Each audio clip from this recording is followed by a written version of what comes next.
ಸ್ವಲ್ಪ ಸಕ್ಸಸ್ ಬಂದ್ಬಿಟ್ರು ತುಂಬಾನೇ attitude change ಆಗ್ಬಿಡುತ್ತೆ. ಹೆಂಗೆ ನಾವು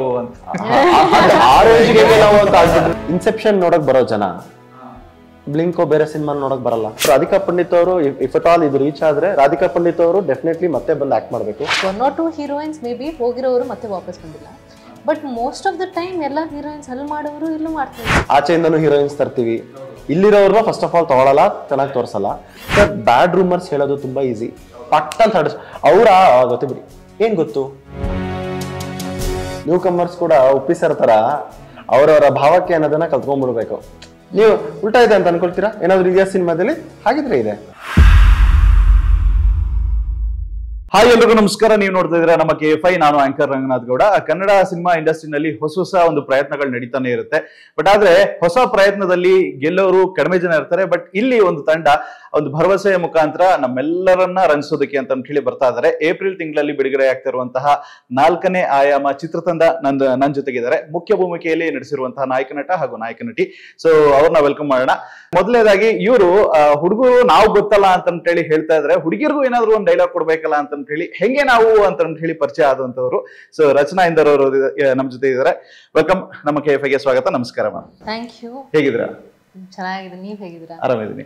ಎಸ್, ಹಾಗೇನೆ ನಾಯಕ ನಟ ನಮ್ಮ ಜೊತೆಗಿದ್ದಾರೆ. ವೆರಿ ಪ್ರಾಮಿಸಿಂಗ್ ಆಕ್ಟರ್ ಅಂತಾನೆ ಹೇಳ್ಬೋದು. ಅಂಡ್ ಅವ್ರನ್ನ ನೋಡ್ತಾ ಇದ್ರೆ ಒಂದ್ ಸ್ವಲ್ಪ ಖಡಕ್ ಆಗಿ ಖದರ್ ಆಗಿ ಕಾಣಿಸ್ತಾರೆ. ಸೊ ಅವ್ರನ್ನು ಕೂಡ ನಮ್ಮ ಕಾರ್ಯಕ್ರಮಕ್ಕೆ ವೆಲ್ಕಮ್ ಮಾಡೋಣ. ಈ ಒಂದು ಚಿತ್ರದ ಹೋಲ್ ಅಂಡ್ ಸೋಲ್ ಅಂತಾನೆ ಹೇಳ್ಬೋದು. ಸೊ ಗೌತಮ್ ಆರ್ ಅವರಿಗೆ ಸ್ವಾಗತ. ನಮಸ್ಕಾರ. ನಮಸ್ಕಾರ. ನಮಸ್ಕಾರ ಎಲ್ರಿಗೂ. ವೆಲ್, 4ನೇ ಆಯಾಮ. ಸೊ ಮೊದಲನೇದು, 2ನೇದು, 3ನೇದು ಮುಗಿದಿದ್ದಾದ್ಮೇಲೆ 4ನೇದ ಟೈಟಲ್ ಇಟ್ ಸೆಲ್ಫ್ ಅದೊಂಥರ ಇಂಟ್ರೆಸ್ಟಿಂಗ್ ಆಗಿದೆ. ನೀವು ಡೈರೆಕ್ಟ್ ಆಗಿ ಪಾರ್ಟ್ 4 ಅಲ್ಲಿ ಬರ್ತಾ ಇದ್ರಲ್ಲ, ಹೇಗೆ ಅಂತ ಹೇಳಿ. ಟೈಟಲ್ ತುಂಬಾ ಇಂಟ್ರೆಸ್ಟಿಂಗ್ ಆಗಿದೆ, ಕ್ಯಾಚಿ ಆಗಿದೆ. ಆಕ್ಚುಲಿ ಟೈಟಲ್ ಬಗ್ಗೆ ಆಕ್ಚುಲಿ ತುಂಬಾ ಕಾಂಟ್ರವರ್ಸಿಸ್ ಇದೆ. ಅಂದ್ರೆ ಎಷ್ಟೊಂದ್ ಜನಕ್ಕೆ ಟೈಟಲ್ ಗೊತ್ತಾಗೋದೇ ಇಲ್ಲ. ಅಂದ್ರೆ 4ನೇ, ನಾನು 10 ಸಲ ಹೇಳಿದ್ರು 4ನೇ ಅಧ್ಯಾಯ. ಸೊ ಇವಾಗ RCB ಬೇರೆ ಟ್ರೆಂಡ್ ಆಗ್ತಿದೆಯಲ್ಲ, ಹಳೆ ಅಧ್ಯಾಯ, ಹೊಸ ಅಧ್ಯಾಯ, ಹಳೆ ಪರಿಣಾಮನೇ ಇದೆ ಅಂತ ಆತರ. ಬಟ್ ಎಷ್ಟೊಂದು ಕನ್ಫ್ಯೂಷನ್ ಇದ್ರೂನು ಆಯಾಮ ಅಂದ್ರೆ ಡೈಮೆನ್ಷನ್.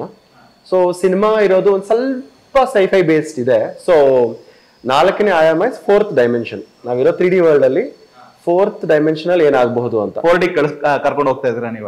ಹೌದು.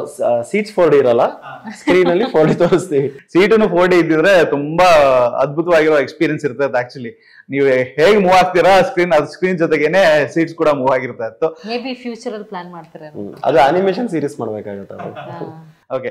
ಸೊ ಒಂದು ವಿಭಿನ್ನವಾದಂತಹ ಪ್ರಯತ್ನ ಅಂತ ಹೇಳಿ ಬಂದಿದ ತಕ್ಷಣನೇ ಕೆಲವೊಂದ್ ಕಡೆ ತುಂಬಾ ಜನ ಏನ್ ಅನ್ಕೊಂತಾರೆ ಅಂದ್ರೆ ಯಾವ ರೀತಿಯಾಗಿ ವಿಭಿನ್ನವಾಗಿರ್ಬೋದು ಅಂತ ಹೇಳಿ ಅನ್ಕೊಂತಾರೆ. ಸೊ ನಿಮಗೆ ಈ ಒಂದು ಕ್ಯಾರೆಕ್ಟರ್, ಈ ಒಂದು ಪಾತ್ರ ಎಷ್ಟು ವಿಭಿನ್ನವಾಗಿತ್ತು? ಫಸ್ಟ್ ಆಫ್ ಆಲ್ ಸ್ಟೋರಿ ಕೇಳಿದ್ಮೇಲೆ ನನ್ನ ಕ್ಯಾರೆಕ್ಟರ್ ಹೆಸರು ಮಾನ್ಸಿ ಅಂತ. Beautiful character. ಇದರಲ್ಲಿ ಹೆಂಗ್ ಕಾಣಿಸ್ತಿದೆ, ಐ ಥಿಂಕ್ ಅದಕ್ಕೆ ನನ್ನ ಕ್ಯಾರೆಕ್ಟರ್ಗೆ ತುಂಬಾ ಕ್ಯೂಟ್ ಆಗಿ ಬಬ್ಲಿ ಆಗಿ ತೋರಿಸ್ಬಿಟ್ಟಿದ್ದಾರೆ. ಬಟ್ ಇಲ್ಲಿ ಮಾತ್ರ ಒಂದ್ ಸ್ವಲ್ಪ ಡಿಫ್ರೆಂಟ್ ಆಗಿ ತೋರಿಸಿದ್ರು. ಹೌದು, ಡಿಫ್ರೆಂಟ್ ಆಗಿ ತೋರಿಸ್ತಾ ಇದಾರೆ. ಎಲ್ಲರೂ ದೇವ ಅಂತ ಅನ್ಕೋತಾರೆ. And it's up to them. ಯಾಕಂದ್ರೆ may be that's the intention mainly ಇಲ್ಲಿ. ಬಟ್ ಸಿನಿಮಾ ನೋಡಿದಾಗ ಗೊತ್ತಾಗುತ್ತೆ, ತುಂಬಾ ಬ್ಯೂಟಿಫುಲ್ ಆಗಿ ತೋರಿಸಿದ್ದಾರೆ. ಅಂಡ್ ಸಾಂಗ್ಸ್ ಅಲ್ಲಿ ಕೂಡ 2 ಸಾಂಗ್ಸ್ ಆಲ್ರೆಡಿ ರಿಲೀಸ್ ಆಗಿವೆ, ಸುಖ ಸುಮ್ಮನೆ ಮತ್ತೆ ಮುಗಿಲಿನಲ್ಲಿ ಅಂತ. ಸೊ 2 ಹಾಡಲ್ಲೂ ತುಂಬಾ ಬ್ಯೂಟಿಫುಲ್ ಆಗಿ ತೋರಿಸಿದ್ದಾರೆ. I think this is the most close to glamorous role ಅಂತ ಮಾಡಿರೋದು ಅಂದ್ರೆ. And I am very excited for the movie. Yes, horror films ನಿಮಗೆ ಆ ಒಂದು ಜಾನರ್ ಇಷ್ಟ ಆಗತ್ತಾ ಹೇಗೆ ಅಂತ ಹೇಳಿ? ಸರ್ಪ್ರೈಸಿಂಗ್ಲಿ ಇಲ್ಲ. ನನ್ಗೆ ಡೈರೆಕ್ಷನ್ ಮಾಡಬೇಕು ಅಂತ ಇದ್ರೆ I am more of romantic, ಅಂದ್ರೆ ರೊಮ್ಯಾನ್ಸ್ ಕಡೆ, ಶೃಂಗಾರ ಇರೋವಂಥ ಸಬ್ಜೆಕ್ಟ್ಸ್ ಜಾಸ್ತಿ ಇಷ್ಟ ಆಗೋದು ನನಗೆ ಚಿಕ್ಕದ್ರಿಂದನು. ಸೊ ನಾನು ಸಿನಿಮಾ ಮಾಡಿದ್ರೆ ಮೋಸ್ಟ್ಲಿ ಮುಂಗಾರು ಮಳೆ, ಗಾಳಿಪಟ ಈ ಟೈಪ್ಸ್ ಸಿನಿಮಾ ಡೈರೆಕ್ಟ್ ಮಾಡ್ತೀನಿ ಅಂತಾನೆ ಇದ್ದಿದ್ದು ಫಸ್ಟ್ ಸಿನಿಮಾ ಅಂತ. ಬಟ್ ಅದೇ ಅನ್ಕೋತೀವಿ ನಾವು, ಅನ್ಕೊಳ್ಳೋದೇ ಒಂದು ಆಗೋದೇ ಒಂದು. ಯಾವುದೋ ಒಂದು ಲೈನ್, ಈಗ ಇದೇ ಸಿನಿಮಾ ನಾವು ಮಾಡಬೇಕು ಅಂತ ಅನ್ಕೊಂಡ್ರು ಎಷ್ಟೊಂದ್ಸಲ ಬೇರೆ ಬೇರೆ ಜಾನ್ರದು ಸ್ಕ್ರಿಪ್ಟ್ಸ್ಗಳು ಇಟ್ಕೊಂಡಿರ್ತೀವಿ, ಸ್ಟೋರಿಗಳು ಮಾಡಿರ್ತೀವಿ. ಆ ಥರ ಈ ಸಿನಿಮಾ ಸ್ಟೋರಿ ಯಾರಿಗೆ ಹೇಳಿದ್ರು, ಈಗ ನಾವು ಹೇಳ್ತಾರಲ್ಲ ಅಜ್ಜಿ ಕತೆ ಹೇಳಿದ್ರೆ ಚೆನ್ನಾಗಿತ್ತು ಮಲ್ಕೊಳ್ಬೇಕು ಅಂತ ಅನ್ಸುತ್ತೆ ಅನ್ನೋ ಥರ. ಸೊ ಯಾರಿಗೆ ಒಂದು ಕತೆ ಹೇಳಿದ್ರು ನಮ್ಗೆ ಹೇಳ್ಬೇಕಾದ್ರೂ ಇಂಟ್ರೆಸ್ಟಿಂಗ್ ಆಗಿರ್ತಿತ್ತು, ಕೇಳೋರ್ಗೂ ಇಂಟ್ರೆಸ್ಟಿಂಗ್ ಆಗಿರ್ತಿತ್ತು. ಆಮೇಲೆ ಅಂತ ಅಪ್ಪಿತಪ್ಪಿ ಅರ್ಧದಲ್ಲಿ ನಿಲ್ಲಿಸ್ಬಿಟ್ರೆ ಫುಲ್ ಹೇಳತನಕ ಬಿಡ್ತಿರ್ಲಿಲ್ಲ. ಆಮೇಲೆ ಏನಾಯ್ತು ಹೆಂಗೆ ಏನು ಅಂತ. So and real life experiences ತುಂಬ ಮಿಕ್ಸ್ಡ್ ಇದೆ ಇದರಲ್ಲಿ. ತುಂಬ ಏನೇನೋ ಒಳ್ಳೆ ಬ್ಯಾಕ್ ಸ್ಟೋರಿಗಳಿದೆ ಸಿನಿಮಾಗೆ. ಅದೆಲ್ಲ ಇದ್ದಾಗ ತುಂಬ ಎಕ್ಸೈಟ್ ಆಗಿ ನಮ್ಮ ಪ್ರೊಡ್ಯೂಸರ್ ಎಕ್ಸೈಟ್ ಆಗಿ, ನಾನು ಎಕ್ಸೈಟ್ ಆಗಿ, ಇಲ್ಲ ಇದೇ ಮಾಡೋಣ ಫೈನಲಿ ಅಂತ ಅನ್ಕೊಂಡು ಮಾಡಿದ್ದು. But I am not a horror director, still have put hands to horror. Okay. And title ನ ನೋಡ್ಬೇಕು ಅಂತ ಹೇಳಿದ್ರೆ, ಒಂದು 4ನೇ ಆಯಾಮ ಅಂತ ಹೇಳಿದಾಗ 4ನೇ ಅನ್ನೋದು ರೆಡ್ ಅಲ್ಲಿ ಇದೆ, ಸೀದಾ ಇದೆ. ಆಯಾಮ ಅನ್ನೋದು ಉಲ್ಟಾ ಇದೆ. ಸೊ ಏನಾದ್ರು ಡಿಕೋಡ್ ಮಾಡೋದಕ್ಕಾಗತ್ತಾ ಅಂತ ನಾವು ನೋಡ್ತಾ ಇದೀವಿ. ಆಕ್ಚುಲಿ ತುಂಬಾ ಗಾಢವಾಗಿ ನೋಡಿದ್ರೆ 4th ಡೈಮೆನ್ಷನ್ ಅಲ್ಲಿ ಏನ್ ಕಾಣಿಸ್ಬೋದು ಅಂತ ಏನಾದ್ರು ಡಿಕೋಡಿಂಗ್ ಮಾಡ್ಬೋದು ಅದ್ರಲ್ಲಿ. ಅಂದ್ರೆ ಇವರು ಸ್ಟ್ರೇಂಜರ್ ಥಿಂಗ್ಸ್ ಲೆವೆಲ್ ಹೋಗ್ಬಿಟ್ಟಿದ್ರು. ಅದು ಟೈಟಲ್ ಡಿಸೈನ್ ಹೇಗ್ ತಗೋತೀರ ನಿಮಗ್ ಬಿಟ್ಟಿದ್ದು. ಇವಾಗ ನಾವು ಮೋಸ್ಟ್ಲಿ ನ್ಯೂ ಕಮರ್ಸ್ ಕೂಡ ಒಪ್ಪಿಸರ್ ತರ ಅವರವರ ಭಾವಕ್ಕೆ ಅನ್ನೋದನ್ನ ಕಲ್ತ್ಕೊಂಡ್ಬಿಡ್ಬೇಕು. ನೀವು ಉಲ್ಟಾ ಇದೆ ಅಂತ ಅನ್ಕೊಳ್ತೀರಾ, ಏನಾದ್ರು ಇದೆಯಾ ಸಿನಿಮಾದಲ್ಲಿ, ಹಾಗಿದ್ರೆ ಇದೆ, ಇಲ್ಲ ನೀವು ಇಲ್ಲ ಅನ್ಕೋತೀರಾ, ಹಾಗಿದ್ರೆ ಇಲ್ಲ. But more than the title ಉಲ್ಟಾ ಇರೋದಕ್ಕಿಂತ ದ ಎಲಿಮೆಂಟ್ಸ್ ನಾವೇನ್ ತೋರಿಸ್ತಾ ಇದೀವಿ, ಪೋಸ್ಟರ್ ಅಲ್ಲಿ ಸುಮಾರು ಎಲಿಮೆಂಟ್ಸ್ ಹಾಕಕ್ ಟ್ರೈ ಮಾಡಿದೀವಿ, ಒಂದು ಡೆಪ್ತ್ ತೋರ್ಸಕ್ ಟ್ರೈ ಮಾಡಿದೀವಿ. ಸೊ ನಂದು ಒಂದೇ ಇಂಟೆನ್ಷನ್, ಪೋಸ್ಟರ್ನ ಎಷ್ಟು ತಲೆ ಕೆಡ್ಸ್ಕೊಂಡ್ ಮಾಡಿದ್ದಾರೆ ಅಂದ್ರೆ ಸಿನಿಮಾ ಇನ್ನೆಷ್ಟು ತಲೆ ಕೆಡ್ಸ್ಕೊಂಡಿರ್ತಾರೆ ಅನ್ನೋಂಥ ಒಂದು ಇಂಟೆನ್ಷನ್ ಬರ್ಬೇಕಲ್ವಾ. ಪೋಸ್ಟರ್ ಅಂದ ತಕ್ಷಣ ಯೂಶಲಿ ಇವಾಗ ಒಂದು head shot of hero or heroine ಹಾಕ್ಬಿಡ್ತಾರೆ. ಅದಕ್ಕಿಂತ we should tell a story even in poster ಅಂತ ನನ್ನ ಒಪಿನಿಯನ್. ಸೊ ಮೂವಿನಲ್ಲಿ ಸ್ಕ್ರೀನ್ ಸ್ಪೇಸ್ ಎಷ್ಟಿರ್ಬೋದು? ಫಸ್ಟ್ ಇಂದ ಎಂಡ್ ವರ್ಗು ಇರ್ತಾರೆ. ಬಿಕಾಸ್ ಹೀರೋಯಿನ್ ಗಳನ್ನ ಫಸ್ಟ್ ಹಾಫ್ ವರ್ಗು ಇಟ್ಕೊಂಡಿರ್ತಾರೆ, ಅದಾದ್ಮೇಲೆ ಹಂಗೇನೆ ಸ್ಲೋಲಿ ಫೇಡ್ ಔಟ್ ಆಗ್ಬಿಡ್ತಾರೆ ಕೆಲವು ಮೂವೀಸ್ ಗಳಲ್ಲಿ. ಸೊ ಈ ಮೂವಿನಲ್ಲಿ ನಿಮ್ಮ ಒಂದು ಪ್ರೆಸೆನ್ಸ್ ಮತ್ತೆ ನಿಮ್ಮ ಸ್ಕ್ರೀನ್ ಸ್ಪೇಸ್ ಎಷ್ಟಿರ್ಬೋದು? ಇಲ್ಲ, ಪೂರ್ತಿ ಸಿನಿಮಾ ಅಲ್ಲಿ you can consistently see me ಅಂತ ಹೇಳ್ಬೋದು. ಅದಕ್ಕಿಂತ ಜಾಸ್ತಿ ಹೇಳಿದ್ರೆ ಸ್ಟೋರಿನೇ ಹೇಳ್ಬೋದು. ಒಂದ್ ಸ್ವಲ್ಪ ಆಡ್ ಮಾಡ್ಬೋದು. ಒಂದು ಹಾರರ್ ಸಿನಿಮಾ ಅಂದ ತಕ್ಷಣ ವಿಲ್ ಥಿಂಕ್ ಇಲ್ಲ ದೆವ್ವ ತರ ತೋರಿಸ್ಬೋದು, ಇಲ್ಲ ಸ್ವಲ್ಪ ಡಿ ಗ್ಲಾಮ್ ರೋಲ್ ಇರುತ್ತೆ ಅಂತ. ಬಟ್ ನೋ, ನನ್ನ ಪ್ರಕಾರ ರಚನಾ ಅವರು ಈ ಸಿನಿಮಾದಲ್ಲಿ ತುಂಬಾ ಬ್ಯೂಟಿಫುಲ್ ಆಗಿ, ತುಂಬಾ ಪ್ರೆಟಿಯಾಗಿ, ಒಳ್ಳೊಳ್ಳೆ ಕಾಸ್ಟ್ಯೂಮ್ಸ್ ಹಾಕಿ ಅವ್ರು ಎಷ್ಟು ಸುಂದರವಾಗಿದ್ದಾರೆ ಅಂತ, ಈಗ ನಾವು ಆ ಕಾಸ್ಟ್ಯೂಮ್ ಮಾಡ್ಬೇಕಾದ್ರೆ ಎಷ್ಟು ಸುಂದರವಾಗಿದ್ದಾರೆ ಅಂತ ಅನ್ಕೊಂಡು ಕಾಸ್ಟ್ ಮಾಡ್ತಿದ್ದಾನೆ ಡೈರೆಕ್ಟರ್ಸ್. ಅಷ್ಟು ಸುಂದರವಾಗಿ ಕಾಣಿಸ್ಬೇಕು, ತೋರಿಸ್ಬೇಕು ಅಂತಿತ್ತು. ನಮ್ಮೇಲೆ ಒಂದು ಕನ್ನಡ ಇಂಡಸ್ಟ್ರಿ ಮೇಲೆ ಒಂದು ಸ್ವಲ್ಪ ನಾವು ಜನರಲ್ ಆಗಿ ಮಾತಾಡ್ತಿರ್ಬೇಕಾದ್ರೆ ಅನ್ಕೋತಿದ್ವಿ, ಆಚೆಯಿಂದನೂ ಹೀರೋಯಿನ್ಸ್ ತರ್ತೀವಿ, ಇಲ್ಲಿರೋರ್ನ ಫಸ್ಟ್ ಆಫ್ ಆಲ್ ತಗೊಳಲ್ಲ, ಚೆನ್ನಾಗಿ ತೋರ್ಸಲ್ಲ, ಆಚೆಯಿಂದ ಕರ್ಸಿರೋರ್ನು ಚೆನ್ನಾಗಿ ತೋರ್ಸಲ್ಲ ಅಂತ ಒಂದು ಮಾತಾಡ್ಕೋತಿದ್ವಿ ಜನರಲಿ. ಬಟ್ ಈಗ ಇಲ್ಲಿರೋ ಹೀರೋಯಿನ್ ಅಂಡ್ ತುಂಬಾ ಚೆನ್ನಾಗೂ ತೋರಿಸ್ಬೇಕು ಅಂತ ಆಸೆ ಇತ್ತು. ಅದಕ್ಕೆ ಒಳ್ಳೊಳ್ಳೆ ಕಾಸ್ಟ್ಯೂಮ್ಸ್ ಹಾಕಿ ಒಂದು ಗ್ಲಾಮರಸ್ ಆಗಿ ಕಾಣ್ತಾರೆ. And also role is very interesting. Complete throughout the cinema you can expect Rachana ಸುಮ್ನೆ ಶೋ ಪೀಸ್ ತರ ಯಾರೋ ಒಂದು ಸಾಂಗ್ಗೋ 2 ಸಾಂಗ್ಗೋ ಹಾಕಿ ಕಳಿಸ್ಬಿಡ್ತಾರೆ, ಆ ತರದ ಸಿನಿಮಾ ಅಲ್ಲೇ. ಹೌದು, ಎಕ್ಸಾಕ್ಟ್ಲಿ. ಅಂಡ್ ಇನ್ನೊಂದು ತುಂಬಾ ಕೇಳಿ ಬರ್ತಾ ಇರುವಂತಹ ಕಂಪ್ಲೇಂಟ್ಸ್ ಗಳು ಮತ್ತೆ ಕಮೆಂಟ್ಸ್ ಗಳು ಏನಂತ ಹೇಳಿದ್ರೆ, ಇಲ್ಲಿಯ ಹೀರೋಯಿನ್ಸ್ ಗಳನ್ನ ತುಂಬಾ ಜಾಸ್ತಿ ಬಳಸ್ಕೊಂತ ಇಲ್ಲ ಸಿನಿಮಾಗಳಲ್ಲಿ ಅಂತ ಕೇಳಿನೇನೆ. ಅದು ಯಾವತ್ತಿಗೂ ಕೂಡ ಇಂಡಸ್ಟ್ರಿನಲ್ಲಿ ಅಂದ್ರೆ ಇವಾಗ ಮುಂಚೆ ಎಲ್ಲ ಅದನ್ನು ಆರ್ತಿ ಮೇಡಮ್, ಭಾರತಿ ಮೇಡಮ್, ಜಯಂತಿ ಮೇಡಮ್, ಸೊ ಈ ತರ ಒಂದು ಲೆಗೆಸಿ ಕ್ಯಾರಿ ಮಾಡ್ಕೊಂಡ್ ಬಂದಿದ್ರು. ಅದಾದ್ಮೇಲೆ ನೆಕ್ಸ್ಟ್ ಬಂತಂತ ಹೇಳಿದ್ರೆ ರಮ್ಯಾ ಅವರು, ರಕ್ಷಿತಾ ಅವರು, ರಾಧಿಕಾ ಅವರು. ಸೊ ಈ ರೀತಿ ಮತ್ತೆ ಇವಾಗ ಎಲ್ಲ ಒಂದ್ ಕಡೆ ಇವಾಗ ಇಲ್ಲಿ ಇರುವಂತಹ ಹೀರೋಯಿನ್ಸ್ ಗಳು ಬೇರೆ ಬೇರೆ ಭಾಷೆಗಳಲ್ಲಿ ನಟಿಸ್ತಾ ಇದಾರೆ. ಅಂಡ್ ಅಲ್ಲಿ ಹೋದ್ಮೇಲೆ ವಾಪಸ್ ಬರೋದೇ ಇಲ್ಲ ಅಲ್ವಾ? ದಿಸ್ ಅ ಫ್ಯಾಕ್ಟ್ ನಾವು ಮಾತಾಡ್ಬೇಕು ಅಂತ ಹೇಳಿದ್ರೆ. ಮೇ ಬಿ ಆಪರ್ಚುನಿಟೀಸ್ ಆ ತರ ಪುಲ್ ಮಾಡ್ತಾ ಇದೆಯಾ, ಅಥವಾ ಇಂಡಸ್ಟ್ರಿನಲ್ಲಿ ಅವೈಲಬಿಲಿಟಿ ಕಡಿಮೆ ಇದೆಯಾ, ಆಪರ್ಚುನಿಟೀಸ್ ಕಡಿಮೆ ಇದೆಯಾ, ಹೇಗೆ ಅಂತ? ನಂಗೆ ಗೊತ್ತಿರೋ ಪ್ರಕಾರ I think 1 or 2 heroines may be ಹೋಗಿರೋರು ಮತ್ತೆ ವಾಪಸ್ ಬಂದಿಲ್ಲ. But most of the time ಎಲ್ಲ ಹೀರೋಯಿನ್ಸ್ ಅಲ್ಲಿ ಮಾಡೋರು ಇಲ್ಲೂ ಮಾಡ್ತಾ ಇದಾರೆ. ಅಲ್ಲ, ನ್ಯಾಷನಲ್ ಕ್ರಶ್, ಸ್ಟೇಟ್ ಕ್ರಶ್ ಎಲ್ಲ ಕ್ರಶ್ ಅಂತ ಹೇಳ್ತಾರೆ. That is 1 or 2 heroines and ಅದು ಅವ್ರಿಗೆ ಬಿಟ್ಟಿರೋದು ಪರ್ಸನಲ್ ಚಾಯ್ಸಸ್. ಆದ್ರೆ ಇವಾಗ ರಮ್ಯಾ ಅವರು ನೋಡಿ, ಅವ್ರು ತಮಿಳಲ್ಲಿ ಮಾಡಿಲ್ವಾ, ಅಷ್ಟು ದೊಡ್ಡ ಆರ್ಟಿಸ್ಟ್ ಜೊತೆ ಮಾಡಿ, ಅವ್ರು ಇಲ್ಲಿ ಕನ್ನಡದಲ್ಲಿ ಮಾಡಲ್ವಾ? ಸೊ ಒಬ್ಬರಿಬ್ಬರನ್ನ ಆ ಥರ ತಗೊಳ್ಳೋ ಬರ್ತರು we can take examples like them also. So they will do again opportunities, mainly ಯಾವ ಥರ ಆಪರ್ಚುನಿಟೀಸ್ ಸಿಗುತ್ತೆ. And when it boils down to survival mode, ಅವ್ರಿಗೆ ಹೆಂಗೆ ಟ್ರೀಟ್ಮೆಂಟ್ಸ್ ಹೆಂಗಿರುತ್ತೆ, ಸೊ ಆಬ್ವಿಯಸ್ಲಿ ಅವರೆಲ್ಲ ಕನ್ಸಿಡರ್ ಮಾಡಿಬಿಟ್ಟು they would actually take their decisions. So we can't judge them based on that. ಅಲ್ಲ, ಅಂದ್ರೆ ಇವಾಗ ಲೈಕ್ ಶ್ರೀಲೀಲಾ ಅವರು, ಆಶಿಕಾ ರಂಗನಾಥ್ ಅವರು, ಅಂಡ್ ಅದ್ರ ಜೊತೆಗೆ ರಶ್ಮಿಕಾ ಅವರು ಎಲ್ಲರೂ ಇಲ್ಲಿಂದ ಸ್ಟಾರ್ಟ್ ಮಾಡಿದಂತವ್ರು ಕರಿಯರ್ಸ್ ನ. ಅಂಡ್ ದೀಪಿಕಾ ಪಡುಕೋಣೆ ಅವರನ್ನು ಕೂಡ ಆಕ್ಚುಲಿ ಐಶ್ವರ್ಯದಿಂದ ಬಂದಿದೆ. ಹೌದು. ಸೊ ಅವ್ರ ಫಸ್ಟ್ ಫಿಲಂ ಯಾವ್ದು ಅಂತ ಹೇಳಿದ್ರೆ ಕನ್ನಡದನೇ ಕೆಲವರು ಹೇಳ್ತಾರೆ. ಬಟ್ ಹೋದ್ಮೇಲೆ ಮತ್ತೆ ವಾಪಸ್ ಹೋಮ್ ಬರೋದಿಲ್ವಲ್ಲ, ಮನೆಗೆ ಬರ್ತಾ ಇಲ್ಲ. ಮೇ ಬಿ ಅದು ನಮಗೆ ಆಸ್ ಅನ್ ಆಡಿಯನ್ಸ್ ತುಂಬಾ ಇದಾಗುತ್ತೆ. It's a loop sir. ಅಂದ್ರೆ ಇಲ್ಲಿರೋ ಸಿನಿಮಾಗಳು ಚೆನ್ನಾಗಿ ಮಾಡ್ಬೇಕು, ಚೆನ್ನಾಗಿರೋ ಸಿನಿಮಾಗಳನ್ನ ಹೊಸ ಪ್ರಯತ್ನ ಇದ್ರೂ ಜನ ನೋಡ್ಬೇಕು ನಂಬಿಕೆ ಇಟ್ಟು. ಆಗ ನಮ್ಗೆ ಮತ್ತೆ ಪ್ರೊಡ್ಯೂಸರ್ಗೆ ದುಡ್ಡು ಬಂದ್ರೆ ಅವ್ರು ಇಲ್ಲಿರೋರ್ಗೆನೆ ಜಾಸ್ತಿ ದುಡ್ಡು ಕೊಡ್ತಾರೆ. ಆ್ಯಂಡ್ ಎಷ್ಟೊಂದು ಜನ ಮುಂಚೆಯಿಂದ ಹೇಳ್ಕೊಂಡ್ ಬಂದಿದ್ದಾರೆ, ಹೀರೋಗೆ ಇಷ್ಟು ಕೊಡ್ತಾರೆ, ಹೀರೋಯಿನ್ ಇಷ್ಟೇ ಕೊಡ್ತಾರೆ.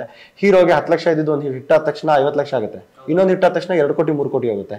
ಹೀರೋಯಿನ್ಗೆ 10 ಲಕ್ಷ ಕೊಟ್ಟರೆ 10 ಲಕ್ಷನೇ, 3 ವರ್ಷನೋ 4 ವರ್ಷ ಬಿಟ್ಟು 20 ಲಕ್ಷ ಕೇಳಿದ್ರೆ ಏನ್ರಿ ಆ ಸಿನಿಮಾದಲ್ಲಿ 10 ಲಕ್ಷ ತಗೊಂಡಿದ್ರಂತೆ ಇವಾಗ 20 ಲಕ್ಷ, ಅವ್ರು 2 ಲಕ್ಷಕ್ಕೆ ಮಾಡ್ತಾರೆ ಮಾಡ್ರಿ, ಕಂಪ್ಯಾರಿಸನ್ ಬರುತ್ತೆ. ಆಗ ಇರಿಟೇಟ್ ಆಗುತ್ತೆ, ಬೇಜಾರಾಗುತ್ತೆ, ಅವ್ರಿಗೂ ಲೈಫ್ ಇರುತ್ತೆ. ಅದೊಂದು. ಇನ್ನೊಂದು ಏನ್ ಅನ್ಸುತ್ತೆ ನನ್ಗೆ ಅಂದ್ರೆ, ಇಲ್ಲಿರೋರು ಐ ಡೋಂಟ್ ನೋ ಏನ್ ನೋಷನ್ ಅಂತ, ಹುಡುಗರು ಎಷ್ಟೊಂದು ಜನ ಮದ್ವೆ ಆಗ್ಬಿಟ್ಟು ಇಂಡಸ್ಟ್ರಿಗೆ ಬರ್ತಾರೆ, ಹುಡುಗಿರು ಮದ್ವೆ ಆದ ತಕ್ಷಣ ನಿಲ್ಸೇ ಬಿಡ್ತಾರೆ. For example, I miss Radhika Pandit lot in cinemas. ಅವ್ರು ರಾಧಿಕಾ ಪಂಡಿತ್ ಅವರು ಇಫ್ ಅಟ್ ಆಲ್ ಇದು ರೀಚ್ ಆದ್ರೆ, ರಾಧಿಕಾ ಪಂಡಿತ್ ಅವರು ಡೆಫಿನೆಟ್ಲಿ ಮತ್ತೆ ಬಂದು ಆಕ್ಟ್ ಮಾಡ್ಬೇಕು, ಅಮೂಲ್ಯ ಅವ್ರು ಮತ್ತೆ ಬಂದು ಆಕ್ಟ್ ಮಾಡ್ಬೇಕು. I miss such heroines. ಎಂತೆಂತ ಒಳ್ಳೆ ಕನ್ನಡ ಆರ್ಟಿಸ್ಟ್ಗಳು ನಿಲ್ಸ್ಬಿಟ್ಟಿದ್ದಾರೆ ಅಥವಾ ಬ್ರೇಕ್ ತಗೊಂಡಿದ್ದಾರೆ. ಅವ್ರು ಜಾಸ್ತಿ ಮಾಡಿದಷ್ಟು ಖುಷಿ. ಅಂಡ್ ಇಲ್ಲಿರೋರು ಐ ಥಿಂಕ್ ರಚನಾ ಅವ್ರು ಇರ್ಬೋದು, ಈಗ ನಿಶ್ವಿಕಾ ಅವ್ರು ಎಷ್ಟೊಂದು ಮೇನ್ ಸಿನಿಮಾಸ್ ಮಾಡ್ತಾ ಇದ್ದಾರೆ, ಅದಿತಿ ಪ್ರಭುದೇವ್ ಅವ್ರು ಮಾಡ್ತಾ ಇದ್ರು, ಆಶಿಕ್ ಅವ್ರು ಮಾಡ್ತಾ ಇದ್ದಾರೆ, ರಚಿತಾ ರಾಮ್ ಅವ್ರು ಕನ್ನಡದವರು. ಸೊ ಇಲ್ಲಿರೋ ಆರ್ಟಿಸ್ಟ್ಗಳನ್ನ ಜಾಸ್ತಿ ಪುಷ್ ಮಾಡಿದ್ರೆ ಐ ಥಿಂಕ್ ಆ ಸರ್ಕಲ್ ಅಲ್ಲಿ ಇದಕ್ಕೆಲ್ಲದಕ್ಕೂ ರೀಸನ್ ಏನು ಒಂದೇ ಸರ್, ಇದೆಲ್ಲ ಸ್ಟಾಪ್ ಆಗ್ಬೇಕು ಅಂತ ಹೇಳಿದ್ರೆ ಮೇಕರ್ಸ್, ಸ್ಟೋರಿ ರೈಟರ್ಸ್ಗೆ ಜಾಸ್ತಿ ಒತ್ತು ಕೊಡಬೇಕು. ಒಳ್ಳೆ ಕಥೆಗಳನ್ನ ವಾವ್, ಅವ್ರಿಗೆ ವಾವ್ ಅಂತ ಅನ್ಸಿದ್ಮೇಲೆ ಅವ್ರು ಸಿನಿಮಾ ಮಾಡಬೇಕು, ನಂಬಿಕೆ ಇಟ್ಟು ಜನ ಸಿನಿಮಾ ನೋಡ್ಬೇಕು. ಓಕೆ. ಅಂಡ್ ಇನ್ನೊಂದು ಬ್ರಿಲಿಯಂಟ್ ಎಕ್ಸಾಂಪಲ್ ಕೊಡಬೇಕು ಅಂತ ಹೇಳಿದ್ರೆ, ಹಿಂದಿನಲ್ಲಿ ಎಷ್ಟೋ ಹೀರೋಯಿನ್ಸ್ಗಳು ಲೈಕ್ ಕಾಜಲ್ ಅವರಾಗಿರ್ಲಿ ಅಥವಾ ಜೂಹಿ ಚಾವ್ಲಾ ಅವರಾಗಿರ್ಲಿ ಅಂಡ್ ಟಬು ಅವರು, ಸೊ ಇವರೆಲ್ಲರೂ ಇವಾಗ ವೆಬ್ ಸೀರೀಸ್ ಮಾಡ್ತಾ ಇದಾರೆ. ಕನ್ನಡದಲ್ಲಿ OTT ಅಷ್ಟು ಬರ್ತಾನೆ ಇಲ್ಲ, ಅಂದ್ರೆ ಸೀರೀಸ್ ಅಲ್ಲಿ ನಾವು ವೆಬ್ ಸೀರೀಸ್ ಗಳನ್ನ ನೋಡೋದಕ್ಕೆ ಸಿಗ್ತಾ ಇಲ್ಲ, ಬೆರಳೆಣಿಕೆ ಅಷ್ಟು ಮಾತ್ರನೇ ಇದೆ. Is it directors are the audience? ಏನ್ ಪ್ರಾಬ್ಲಮ್ ಇದೆ ನಮ್ಮ Kannada industry? As a director ನೀವು ಹೇಳ್ಬೇಕು ಅಂತ ಹೇಳಿದ್ರೆ ಏನ್ ಹೇಳ್ತೀರಾ ಸರ್? ಡಿಬೇಟಬಲ್ ಇದೆ ಆಕ್ಚುಲಿ ಸೀರೀಸ್. ನಾವು ನನಗೆ ಒಂದಂತೂ ಡೆಫಿನೆಟ್ಲಿ ಅರ್ಥ ಆಗಲ್ಲ, ಏನು ಅಂದ್ರೆ ನಾವೇನಾದ್ರೂ 4 ಡೈಮೆನ್ಷನ್ ಅಥವಾ ಇನ್ನೂ ಏನೋ sci-fi, for example blink recently ಬಂದು ಈ ತರದ್ ಮಾಡಿದ್ರೆ ಹೆದರ್ಕೊಂತೀವಿ. ಆಕ್ಚುಲಿ ಹೇಳ, ಕಾಲೇಜ್ ಮುಗಿದ್ಮೇಲೆ ಯಾರೋ ಸ್ಟೋರೀಸ್ ಮಾಡ್ತಾರಲ್ಲ, ತುಂಬಾ ಜನ ಪಾಪ ಯೂತ್ ಡೈರೆಕ್ಟರ್ಸ್ ಯಾರಿದ್ದಾರೆ, ದೇ ಸ್ಟಾರ್ಟ್ ವಿತ್ ಸೈಫೈ. ನನ್ನ ಹತ್ರ ಒಂದು ಫಸ್ಟ್ ಸೈಫೈ ಸ್ಕ್ರಿಪ್ಟ್ ನಾನು ಮಾಡಿದ್ದೆ ಸೈಫೈ, ಬಟ್ ಇವಾಗ ಡೆವಲಪ್ ಆಗಿ ಡ್ರಾಮಾ ಕಡೆ ಬಂದಿದೀವಿ. ಬಟ್ ಸ್ಟಿಲ್ ಸೈಫೈ ಇಲ್ಲಿ ಇರುತ್ತೆ, ಬಟ್ ಹೆದರ್ಕೊಂತಾರೆ. ದೊಡ್ಡ ಡೈರೆಕ್ಟರ್ಸ್ ಹೇಳಿದಾರೆ ನನಗೆ, ಅಪ್ಪಿ ತಪ್ಪಿನೂ ಸೈಫೈ ಗಿಫೈ ಅಂತ ಮಾಡ್ಕೊಂಡು ಕೈ ಸುಟ್ಕೊಳಕ್ ಹೋಗ್ಬಿಡಿ ಅಂತ. ಇನ್ಸೆಪ್ಷನ್ ನೋಡಕ್ ಬರೋ ಜನ ಬ್ಲಿಂಕೋ ಬೇರೆ ಸಿನಿಮಾ ನೋಡಕ್ ಬರಲ್ಲ, ಆತರ. ಅದು ಮೆಂಟಾಲಿಟಿ ಸ್ವಲ್ಪ ಚೇಂಜ್ ಆಗ್ಬೇಕು. ಯಾಕೆ ಅಂದ್ರೆ ಆ ಥರದ ಬಜೆಟ್ಸ್ ಬೇಕಾಗಿರುತ್ತೆ. Again it comes back to ಒಳ್ಳೆ ಸಿನಿಮಾ ಮಾಡಬೇಕು, ಜನ ನೋಡ್ಬೇಕು, ಅಲ್ಲಿಗೆ ಬರುತ್ತೆ. Web series I am literally hoping ಆ ಥರದ್ದು ಏನಾದರೂ ಒಂದು OTT ಸೀರೀಸ್, OTT ಚಾನಲ್ ಇಲ್ಲಿ ಸ್ಟಾರ್ಟ್ ಆದ್ರೆ ಆವಾಗ ಮಾಡಬೇಕು ಅಂತ ನಮ್ಮ ಹತ್ರನೂ. ಆಕ್ಚುಲಿ ಫಾರ್ ಆಕ್ಟಿಂಗ್ ಒಬ್ರು ಒಳ್ಳೆ ಸ್ಟೋರಿನ ಹೇಳಿದ್ದಾರೆ, ಇಟ್ಸ್ ಅಲ್ಗೋರಿದಮ್ ಅಂತ. It's very nice concept. Farzi, family man, ಈ ರೇಂಜಲ್ಲಿ ಮಾಡಿದ್ದಾರೆ ಪಾಪ ಅವರು. ಸರ್ ಕನ್ನಡದಲ್ಲಿ ಮಾಡ್ಬೋದಾ ಸರ್, ಮಾಡ್ಬೋದಾ ಅಂತ ಈಗಲೂ ಹೆದರ್ಕೊಂಡಿದ್ದಾರೆ. ಏನು ಮಾಡಕ್ ಮಾರ್ಕೆಟ್ ಇಲ್ಲ, ಅವರು ಏನೇನು ಮಾಡೋಕ್ಕಾಗುತ್ತೆ. ಸೊ ನಾವು ಏನ್ ಮಾಡೋಕ್ಕಾಗುತ್ತೆ, ಕನ್ನಡ ತೆಲುಗು ಬೈಲಿಂಗಲ್ ಮಾಡಿ, ಇಲ್ಲ ಅಂದ್ರೆ ವರ್ಕೌಟ್ ಆಗಿಲ್ಲ ಅಂದ್ರೆ ಅಂತ ನಾವೇ ಕೊಡ್ಬೇಕು. ಐ ಥಿಂಕ್ ಇವಾಗ ನಮ್ಮ ಇಂಡಸ್ಟ್ರಿ ಗ್ರೋ ಆಗ್ತೈತೆ, ಸ್ವಲ್ಪ ಟೈಮ್ ಕೊಟ್ರೆ ಎವ್ರಿಥಿಂಗ್ ವಿಲ್ ಬಿ ಫೈನ್. ಒಂದು ಹಿಟ್ ಆದ್ರೆ I think more will come sir. So ಮೂವಿನಲ್ಲಿ ಅವ್ರನ್ನ ಡೈರೆಕ್ಟ್ ಮಾಡಿದ್ದು ಮತ್ತೆ ಅವ್ರ ಜೊತೆಗೆ ಆಕ್ಟ್ ಮಾಡಿದ್ದು ಹೇಗಿತ್ತು? ವಾಸ್ ಇಟ್ ಲೈಕ್, ಅಂದ್ರೆ ಕೆಲವೊಂದು ಮೂವೀಸ್ ಗಳ ಎಕ್ಸ್ಪೀರಿಯನ್ಸ್ ಇದೆ ಆಲ್ರೆಡಿ, ಟಫ್ ಇತ್ತಾ, ಈಸಿ ಇತ್ತಾ? ಬಿಕಾಸ್ ಇಲ್ಲಿ ಆಕ್ಟ್ ಮಾಡ್ತಾ ಇರ್ಬೇಕು, ಹೋಗಿ ಕಟ್ ಹೇಳ್ಬೇಕು, ಅಲ್ಲಿ ಮಾನಿಟರ್ ನೋಡ್ಬೇಕು. ಸೊ ಅದೊಂಥರ it is like a cycle, ಹಿಂಗ್ ಮಾಡಿ ಹಿಂಗ್ ಬರೋಷ್ಟೊತ್ತಿಗೆ. ಆಕ್ಚುಲಿ ನನ್ ಜೊತೆ ಕೆಲಸ ಮಾಡೋದು ಈಸಿ ಇತ್ತಾ ಕಷ್ಟ ಆಯ್ತಾ ಹೇಳಿ? Very easy. ಯಾವತ್ತಾದ್ರೂ ನಾನು ಕೆಲವು ಪಾಯಿಂಟ್ಸ್ ಹೇಳ್ಬೇಕಾಗಿತ್ತು ರಚನಾ ಅವ್ರ ಬಗ್ಗೆ. ಆ ಸ್ಟೋರಿ ಹೇಳಕ್ ಹೋದಾಗ್ಲೂ ಅಷ್ಟೇ, ಶಿ ವಾಸ್ ವೆರಿ, ನಾವು ಒಂದ್ಸಲ ಅನ್ಕೋತೀವಿ ಅಲ್ವಾ, ಸ್ವಲ್ಪ ಸಕ್ಸಸ್ ಬಂದ್ಬಿಟ್ರು ತುಂಬಾನೇ ಆಟಿಟ್ಯೂಡ್ ಚೇಂಜ್ ಆಗ್ಬಿಡುತ್ತೆ ಅಂತ. ಹೆಂಗೆ ನಾವು ಆ ರೇಂಜ್ಗೆ ನಾವು ಅಂತ ಆಗ್ಬಿಟ್ಟಿರ್ತಾರೆ ಅಂತ ಅನ್ಕೊಳ್ತೀವಿ. ಬಟ್ ಇಲ್ಲ, ಈಸ್ ಅ ವೆರಿ ಸಿಂಪಲ್ ಕನ್ನಡದ ಹುಡುಗಿ. ಅವ್ರು ಎಲ್ಲ ಹುಡುಗಿಯರಿಗೂ ಹೀರೋಯಿನ್ಸ್ಗೂ ಏನಿರುತ್ತೆ ಅಂದ್ರೆ, ಇಂಡಸ್ಟ್ರಿಯಲ್ಲಿ ಯಾರೋ ಬಂದು ಡೈರೆಕ್ಟ್ರು ಯಾರೋ ಬಂದು ಸ್ಟೋರಿ ಹೇಳ್ತಿದ್ದಾರೆ ಅಂತ ಹೇಳಿದ್ರೆ ಯಾವ ಥರ ಬಿಹೇವ್ ಮಾಡ್ತಾರೋ, ಏನು ಕೇಳ್ತಾರೋ, ಅವ್ರದ್ದು ಏನೇನು ಎಕ್ಸ್ಪೆಕ್ಟೇಷನ್ ಇರುತ್ತೋ, ಅವ್ರ ಭಾಷೆ ಹೇಗಿರುತ್ತೋ, ಹೇಗೆ ನೋಡ್ತಾರೋ ನಮ್ಮನ್ನ, ಯಾವ ಥರ ಬಟ್ಟೆ ಹಾಕೊಂಡು, ಇಷ್ಟರ ಮಟ್ಟಕ್ಕೆ ಪಾಪ ಸ್ವಲ್ಪ ಇನ್ಸೆಕ್ಯೂರಿಟಿನೂ ಇರುತ್ತೆ, ಹೆದರಿಕೆನೂ ಇರುತ್ತೆ. ಎಂತೆಂಥವ್ರೋ ಇರ್ತಾರೆ, ಹೇಳಕ್ ಬರಲ್ಲ ಯಾರು ಹೆಂಗಿರ್ತಾರೆ ಅಂತ.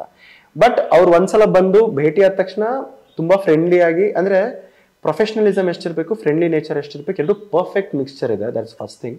Second thing, more than required dedication ಇದೆ. ಎಕ್ಸಾಂಪಲ್, ಒನ್ ಆಫ್ ದಿ, ಅವ್ರಿಗೆ ನಾವು ಬೇರೆ ಸಿಟಿಲಿ ಶೂಟ್ ಮಾಡ್ತಿರ್ಬೇಕಾದ್ರೆ ನೆಕ್ಸ್ಟ್ ಡೇ ಒಂದು ಸಿನಿಮಾ ಮುಹೂರ್ತ ಇತ್ತು. ನಾನು ಡೇಟ್ ಅವ್ರು ಕೇಳಿರಲಿಲ್ಲ, ಆ ಡೇಟ್ ಅವ್ರದ್ದು ಫ್ರೀ ಇತ್ತು, ಅವ್ರು ಬೆಂಗಳೂರಿಗೆ ಬಂದ್ಬಿಡ್ಬೇಕಿತ್ತು. ಬಟ್ ಕ್ಲೈಮ್ಯಾಕ್ಸ್ ಶೂಟಿಂಗ್ ಇದೆ ಅಂತ ಹೇಳಿ ಐ ಟೋಲ್ಡ್, ಅಯ್ಯೋ ಏನು ಮಾಡೋದು ಇವಾಗ ಅಂತ ನಾನು ಪ್ರೊಡ್ಯೂಸರ್ ಸ್ವಲ್ಪ ಟೆನ್ಷನಲ್ಲಿ ಇದ್ವಿ. ನಾನು ನೆಕ್ಸ್ಟ್ ಡೇ ನೈಟ್ ಶೂಟ್ ಮಾಡಬೇಕಲ್ಲ, ಏನು ಮಾಡೋದು ಅಂತ. ಒನ್ ನೈಟ್ ಈವ್ನಿಂಗ್ ಅಲ್ಲಿಂದ ಹೊರಟು ಶೂಟಿಂಗ್ ಮುಗಿಸ್ಕೊಂಡು 10-11 o'clock ಹೊರಟು ಇಲ್ಲಿಗೆ ಬೆಳಿಗ್ಗೆ ರೀಚ್ ಆಗಿ, ಇಲ್ಲಿ ಫಂಕ್ಷನ್ ಪೂಜೆ ಮುಗಿಸ್ಕೊಂಡು ಮತ್ತೆ ಹೋಲ್ ಡೇ ಟ್ರಾವೆಲಿಂಗ್ ಮಾಡ್ಕೊಂಡು ನೈಟ್ ರೀಚ್ ಆಗಿ ಮೇಕಪ್ ಮಾಡ್ಕೊಂಡು 10 to 3-4 o'clock it was like around 6 hours journey. So traveling one way 6 hours ಇತ್ತು. ಇದನ್ನ ಇಲ್ಲ ನಾವು ಕೇಳ್ಕೊಂಡ್ವಿ ಮಾಡಿದ್ರು ಗುಡ್ ಅಲ್ಲಂತ ಹೇಳ್ತಿಲ್ಲ, ನಾನ್ ಕೇಳಿಲ್ಲ. ಫಸ್ಟ್ ಆಫ್ ಆಲ್ ಡೈರೆಕ್ಟರ್ ಅಲ್ಲಿ ಯಾರಿದ್ದಾರೆ, ಪೂಜೆನ ಮಿಸ್ ಮಾಡೋಕ್ಕಾಗಲ್ಲ ಪಾಪ. ಸೊ ಅವರು ಕ್ಯಾನ್ಸಲ್ ಮಾಡೋಂಥ ಪರಿಸ್ಥಿತಿ ಇರಲಿಲ್ಲ. ಅವರೇ ಪ್ರಪೋಸ್ ಮಾಡಿ ಪರವಾಗಿಲ್ಲ ಈ ಥರ ಮಾಡ್ತೀನಿ ಅಂತ. ಅಯ್ಯೋ ಅಷ್ಟೊಂದು ಸ್ಟ್ರೈನ್ ಆಗುತ್ತೆ, ಕಷ್ಟ ಆಗುತ್ತೆ ಅಲ್ಲ ಅಂತಂದ್ರೂ ಪರವಾಗಿಲ್ಲ, ಸಿನಿಮಾಗೋಸ್ಕರ ಮಾಡ್ತೀನಿ. ಇದನ್ನ ನಾನು ಯಾರ್ಯಾರು ಕೇಳಿದ್ರು ಅವ್ರಿಗೆಲ್ಲ ಹೇಳಿದ್ದೀನಿ. ಸರ್ ಬ್ಯಾಡ್ ರೂಮರ್ಸ್ ಹೇಳೋದು ತುಂಬಾ ಈಸಿ, ಪಟ್ ಅಂತ ಅವ್ರ ಗೊತ್ತು ಬಿಡಿ. ಏನ್ ಗೊತ್ತು ನಿಮ್ಗೆ ಎಕ್ಸ್ಪೀರಿಯನ್ಸ್ ಆಗಿದೆ, ಡೆಫಿನೆಟ್ಲಿ ಗೊತ್ತಿರಲ್ಲ ಅವ್ರಿಗೆ. ಅವ್ರು ಯಾರೋ ಹೇಳಿರ್ತಾರೆ, ಇವ್ರು ಯಾರೋ ಹೇಳಿರ್ತಾರೆ, ಕೇಳ್ಬಿಡ್ತಾರೆ. Definitely not. ತುಂಬಾ ಜನ ಒಳ್ಳೊಳ್ಳೆ ಆರ್ಟಿಸ್ಟ್ಗಳಿದ್ದಾರೆ, ತುಂಬಾ ಡೆಡಿಕೇಶನ್ ಕೊಡ್ತಾರೆ. ಇದಕ್ಕೆ ಮೋರ್ ದನ್ ರಿಕ್ವೈರ್ಡ್ ಕೊಟ್ಟಿದ್ದಾರೆ, frankly telling, and even for promotions. Okay. And so ಹುಡುಗರಲ್ಲಿ 4 ಆಯಾಮಗಳನ್ನ ಹುಡುಗಿಯರು ಏನೇನ್ ನೋಡ್ತಾರೆ, ಏನೇನ್ ಅಬ್ಸರ್ವ್ ಮಾಡ್ತಾರೆ? ಸೊ ಲೈಕ್ ಚೆಕ್ ಮಾಡ್ಬೇಕು ಅಂತ ಹೇಳಿದ್ರೆ ಫಾರ್ ಎಲಿಮೆಂಟ್ಸ್ ಫೋರ್ ಥಿಂಗ್ಸ್ ಏನ್ ನೋಡ್ತಾರೆ? ಓಕೆ, ನನ್ನ ಪ್ರಕಾರ ಏನ್ ನೋಡ್ತಾರೆ ಅಂದ್ರೆ, ಫಸ್ಟ್ ಆಫ್ ಆಲ್ ಹುಡುಗರ ಹೈಟ್ ನೋಡ್ತಾರೆ. ಓಕೆ, ಅದಾದ್ಮೇಲೆ ಅವ್ರ behaviour, definitely it boils down to their behaviour also. ಇಲ್ಲ, ನಾ ಹೇಳ್ತಿರೋದೇನಂದ್ರೆ, ಇವಾಗ ಹೈಟು ಓಕೆ ನಮ್ಗೆ ಓಕೆ ಇಲ್ಲದೆ ಇದ್ರು ಹುಡುಗರು ಚೆನ್ನಾಗಿ ಮಾತಾಡ್ಸಕ್ ಬಂದ್ರೆ, ಚೆನ್ನಾಗಿ ಬಿಹೇವಿಯರ್ ಮಾಡಕ್ ಬಂದ್ರೆ ಫಸ್ಟ್ ಕ್ಲಾಸ್ ಡಿಸ್ಟಿಂಕ್ಷನ್. ನೀವ್ ನಿಮ್ ಬಗ್ಗೆ ಹೇಳ್ಕೊತಾ ಇದ್ದೀರಾ? ಹುಡುಗರ ಕಡೆಯಿಂದ ಇಡೀ ಹುಡುಗರ ಕಮ್ಯುನಿಟಿಯಿಂದ ರೈಟ್. ಸೊ ಹಂಗಿದ್ದಾಗ girls will definitely fall. So ನೀವ್ ಹೆಂಗಿರ್ಲಿ, ಫಿಸಿಕಲಿ ಹೈಟ್ ಇರ್ತಲ್ಲ, ಆ ಪ್ರಯಾರಿಟಿ ಎಲ್ಲ ಹೋಗ್ಬಿಡುತ್ತೆ. ಸೊ ನೀವ್ ಹೆಂಗ್ ಬಿಹೇವ್ ಮಾಡ್ತೀರಾ, ನೀವ್ ಹೆಂಗ್ ಟ್ರೀಟ್ ಮಾಡ್ತೀರಾ ಅಂತ ನೋಡಿದ್ರೆ ಹುಡುಗಿರ್ಗೆ ಅದ್ನ ಇಷ್ಟ ಆದ್ರೆ ಅಷ್ಟೇ, ಡನ್. ಸೊ ಯಾರೇ ಬಂದು ಏನ್ ಈ ತರ ಇದಾರೆ ಆ ತರ ಇದಾರೆ ಅಂದ್ರು ಯಾರು, that's why yellow relatable memes ಇರ್ತಾವಲ್ಲ. ಹುಡುಗಿ ಹೋಗ್ಬಿಟ್ಟು ನಾವು ಬೆಸ್ಟ್ ಫ್ರೆಂಡ್ ಹೇಳಿದ್ರೆ ಇವನೇ ನಾ ಇಷ್ಟಪಡ್ತೇವೆ, ಹುಡುಗಿ ನೋಡ್ಬಿಟ್ಟು ಇವನಾ ಅಂತಾರೆ. ಸೊ ಅದು ಯಾವಾಗ ರಿಲೇಟ್ ಆಗುತ್ತಂದ್ರೆ when she likes his behaviour rather than his looks. So definitely behaviour also matters. 1, 2 height, behaviour, ಅದಾದ್ಮೇಲೆ ಇನ್ನೊಂದೆರಡು ನಂಗೆ ಆತರ ಎಲ್ಲ ಕೇಳ್ಬೇಡಿ, ಬಿಕಾಸ್ ಅದೆರಡಿದ್ರೆ ಈಕ್ವಲೆಂಟ್. ಈಗ ಹುಡುಗಿ ಅಂತ ಹೇಳಿದ್ರೆ ಅವಳು ಕಣ್ಣು ಏನ್ ಮಸ್ತ್ ಇದೆ, ಅವ್ಳ ಕಣ್ಣಿಗೆ ಬಿದೋಗ್ಬಿಟ್ಟೆ ನಾನು ಅಂತ ಹೇಳಿ ಹೇಳೋರು ಇದ್ದಾರೆ ಅಲ್ವಾ? ಸುಮ್ಮನೆ ಅವ್ರ ಕೂದ್ಲು ನೋಡು, ಆ ಗಾಳಿ ಬಂದಾಗ ಅವ್ಳ ಕೂದ್ಲು ಹಾರಾಡ್ತಾ ಇರತ್ತೆ, ಹಿಂಗ ಅನ್ಕೊಂತಾಳಲ್ಲ, ಅದನ್ನ ನೋಡಿದ್ರು ಬಿದೋಗ್ಬಿಟ್ಟೆ. ದಟ್ಸ್ ದ ಪ್ರಾಬ್ಲಮ್ ವಿತ್ ಹುಡುಗಿರು. ಅವ್ರ ಫಿಸಿಕಲ್ ಆಗಿ ಜಾಸ್ತಿ ನೋಡಲ್ಲ, ಹೈಟ್ ಬಿಟ್ರೆ ಬೇರೆ ಏನೋ ನೋಡಲ್ಲ. ಬಿಹೇವಿಯರ್ ವೈಸ್ ನೋಡು, ಅಲ್ಲಿ ಗುಣ, that's all. Behaviour is everything, adds up, ಎಲ್ಲ ಒಂದು ಸರ್ಕಲ್ ತರ ಆಗೋಗುತ್ತೆ, ಎಲ್ಲ ಸೇರಿ ಒಂದು ಟೋಟಲ್ ಪರ್ಸನಾಲಿಟಿ ಬಿಹೇವಿಯರ್ ಅಂತ. ಅಷ್ಟೇ. What does cow drink? Water. Chance ಇಲ್ಲ. ಕ್ಯೂಟ್ ದೇವ ಏನ್ ಸೌಂಡ್ ಮಾಡುತ್ತೆ ಅಂದ್ರೆ, ಮೋಸ್ಟ್ಲಿ ನಮ್ಗನ್ಸೋದು ಹೆಸರುಗಳು ಕೇಳ್ತೀವಿ. ಫಾರ್ ಎಕ್ಸಾಂಪಲ್, ನಾನು ಚೆನ್ನಾಗಿ ತಿನ್ಬೇಕು ಬಟ್ ದಪ್ಪ ಆಗೋದು. ಕ್ಯೂಟ್ ದೇವ ನಿಮ್ ಮುಂದೆ ಬಂತು ಅಂತ ಹೇಳಿದ್ರೆ ಏನ್ ಮಾಡ್ತೀರಾ? ಅಟ್ಲೀಸ್ಟ್ ಏನ್ ಮಾಡ್ತಾರೆ? ಸೋ ಕ್ಯೂಟ್ ಅಂತ. ನಿಜ ಸುಮ್ಮನೆ ಡೌ ಹೊಡಿಯೋದಲ್ಲ, ನಿಜವಾಗ್ಲೂ ಅಭಿಮಾನಿ ದೇವರುಗಳು ಅಂತ ಹೇಳಿದ್ರೆ ಅವ್ರು ಇಲ್ಲಿಂದ ಹೇಳ್ತಾರೆ, ಉಪ್ಪಿಸರ್ ಅಗೇನ್ ಉಪ್ಪಿಸರ್ ಫ್ಯಾನ್ಸ್ ಇದ್ರೆ ಪುಷ್ ಮಾಡಿ ಅವ್ರಿಗೆ 6 ತಿಂಗಳಿಗೊಂದು ಸಿನಿಮಾ ಮಾಡಿಸಿ, ಪ್ರಜಾಕಿಯನ ಅದ್ರ ಮೇಲೆ ಒಂದು ಸಿನಿಮಾ ಮಾಡಿ ಸರ್ ಪರವಾಗಿಲ್ಲ ಅಂತ. ಟೇಕಲ್ಲಿ ಆಚೆ ಹೋದಾಗ ಹಿಂಗೆ ನಡಕ್ತಾ ಇದ್ದಾಯ್ತಾ, ಸೀರಿಯಸ್ ಆಗಿ ಹೇಳ್ತಾ ಇದ್ದೀನಿ. ರೋಲ್ ವರ್ಡ್ ಕೇಳಿದ ತಕ್ಷಣನೇ